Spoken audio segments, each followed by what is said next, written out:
Hey, I'm back with another video. This time I'm upgrading the MPC Live 2 to 4 gigabytes of RAM, just like the Akai Force video I did. It's pretty straightforward, same concept. Just switch out the RAM chips with 1 gigabyte chips, and it works. So right now I'm just adding stage pianos to show that 4 stage pianos maxes out the 2 gigabyte RAM limit. And then I'll just be showcasing the process of me opening up the MPC and changing out the RAM chips. So there's really not much to say because if you watch the Akai Force video, it's the same thing. Just only difference is that this is on the MPC Live 2. So yeah, after 4 plugins of stage piano, it maxes out. So I'll just leave you to it. I'm making a project RAM test just to compare after I'm done.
So I added 8 stage pianos, and I'm at 97% RAM.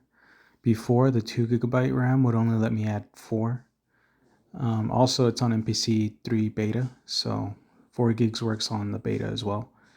I'm just going to show right now that it's actually 8 plugins of stage piano. You can see right there, it's like 1, 2, 3, 4, 5, 6, 7, 8 stage pianos. And if you try this on a regular MPC Live, Keys 37, whatever, it's only going to let you do 4. So essentially you can upgrade all the 2 GB Akai devices to 4 GB because they all use the same, pretty much the same computer, same processor and everything. I'll be leaving some more information in the description about the RAM chips that I used. I used the different RAM chips compared to the ones I used on my Akai Force. They're newer chips. And if you like the music, I'm also going to link that too. It's actually music that I made. Hope you enjoyed. Thanks.